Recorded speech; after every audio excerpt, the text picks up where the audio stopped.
السلام عليكم ورحمة الله وبركاته. ازيكم عاملين ايه؟ لو مهتم بالجديد والمفيد في عالم التطبيقات اشترك في قناتي. في قناتنا بندور كل يوم على الجديد والمفيد في عالم التطبيقات. مش محتاج تتعب نفسك، كفاية تشترك وتفعل الجرس عشان يوصلك شرح الأحدث التطبيقات المحلية والعالمية لتوفير استخدامك لتليفونك. تطبيق النهاردة يا جماعة هو منتج حلال أو حرام، وده بيكون ماسح ضوئي. البرنامج ده يا جماعة عمليات التنزيل بتاعته أكتر من 1,000,000 عملية تنزيل. سعة التخزين بتاعته هي 9.1 ميجا بايتس.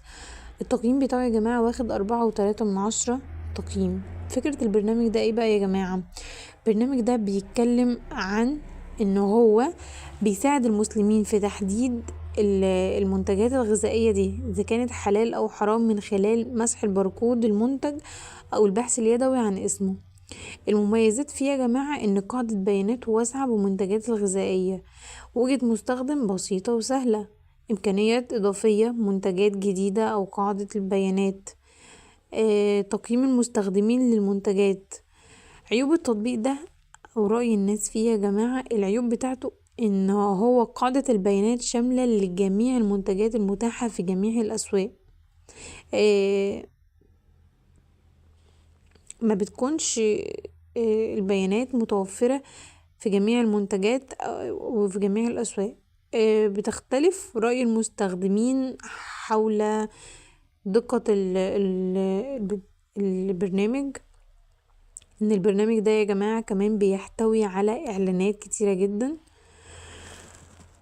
البرنامج ده يا جماعة هل هو مفيد او لا؟ الفايدة منه انه بيساعد المسلمين على اتخاذ قرارات في الغذاء المستثنية والموفقة مع الشريعة الإسلامية. فالتطبيق ده مفيد ولا لا؟ التطبيق ده مفيد يا جماعة بشكل خاص للمسلمين اللي بيعيشوا في الدول، لانه بيبقى من الصعب تحديد اذا كان المنتج ده حلال او حرام، وفي اكيد تطبيقات بديلة ليه بيوفر لك نفس الفكرة البرنامج. عايزة اقول لك كمان ان التعليقات السلبية في البرنامج ده هو كتير بيشكر فيه، بس تعالوا بينا نشوف التعليقات السلبية بتقول ايه.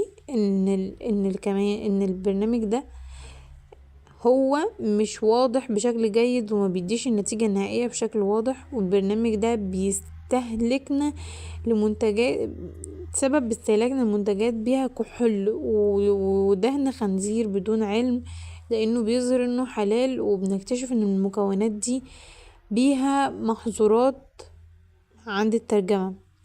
فالمفروض ان البرنامج ده يتطور اكتر من كده. عايزاكم يا جماعة تعرفوا ان احنا القناة بتاعتنا هي القناة الوحيدة او المكان الوحيد للكلام عن التطبيقات بدون تحييز.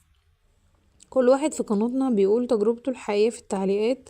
هنثبت تعليقه عشان الكل يستفيد من تجربته، سواء كانت تجربة سلبية او تجربة ايجابية.